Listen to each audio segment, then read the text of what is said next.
यंदा तुम्ही सोयाबीनची पेरणी केली आहे का आणि उगवण झाली आहे का? तर हा व्हिडिओ तुमच्यासाठी आहे.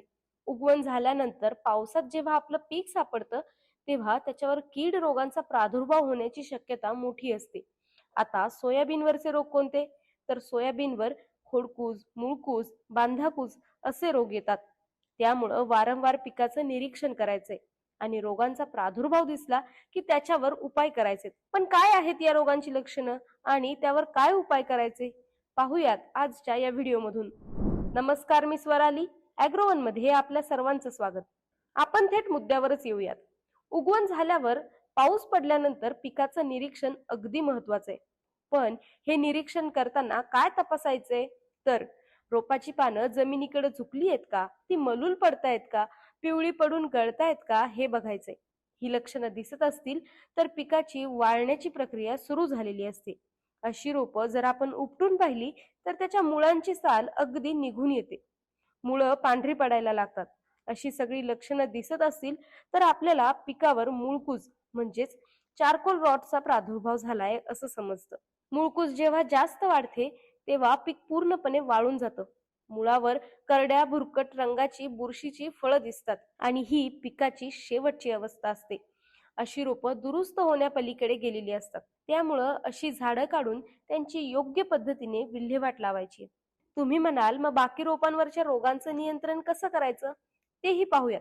पण त्याआधी पाहूयात सोयाबीनवरचा दुसरा रोग, बांधाकूज म्हणजेच कॉलर रॉट. पण या बांधाकूजची लक्षणं काय आहेत तेही पाहूयात. तर ज्या रोपांवर बांधाकूजचा प्रादुर्भाव झालाय त्या रोपांचं मूळ आणि खोडाच्या बुंध्याजवळ पांढरट बुरशीची वाढ दिसते. मुळांवर मोहरीच्या आकाराचे बुरशीचे बीजाणू दिसतात. रोपाची वाढ खुंटते. झाड पूर्णपणे कोमेजून सडून मरतं. आता पाहूयात रोगांचं नियंत्रण. चांगली गोष्ट म्हणजे या दोन्हींचं नियंत्रण एकच आहे, म्हणजे एक बाण दोन निशाण्यासारखं. पण हे नियंत्रण आपल्याला वेळेत करायचंय बरं का. वेळेत म्हणजे केव्हा? तर जमिनीत ओल असतानाच. पण काय आहे हे नियंत्रण? या दोन्ही रोगांसाठी आपल्याला ट्रायकोडर्मा या जैविक बुरशीनाशकाची 5 ते 10 ग्रॅम प्रति लिटर याप्रमाणे लक्षणं दिसत असलेल्या पट्ट्यामध्ये आळवणी करायची. आळवणी चांगली बुंध्याजवळ करायची. ट्रायकोडर्मा पाण्यातून द्यायचा नसेल तर शेणखतामध्ये मिसळूनही देता येतो. यासाठी 1 हेक्टर शेतामध्ये 20 किलो ट्रायकोडर्मा लागतो. पण जर प्रादुर्भाव जास्त असेल तर रासायनिक बुरशीनाशकांकडे वळायचे. यामध्ये कार्बेंडाझिम 50% WP 1 ग्रॅम प्रति लिटर याप्रमाणे आळवणी करायची. या आळवणीनंतर रोगाची तीव्रता कमी होईल, तसंच रोगाचा प्रसारही रोखता येईल.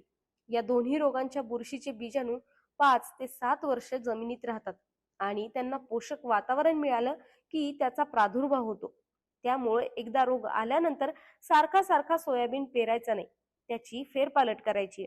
ही माहिती नारायणगावच्या कृषी विज्ञान केंद्रातील पीक संरक्षण विषय विशेषज्ञ डॉक्टर दत्तात्रय गावडे आणि प्रादेशिक संशोधन केंद्र अमरावती मधील अखिल भारतीय सोयाबीन संशोधन प्रकल्पातील तज्ज्ञ डॉक्टर राजीव घावडे यांनी दिली आहे. तुम्हाला ही माहिती कशी वाटली कमेंटमध्ये नक्की सांगा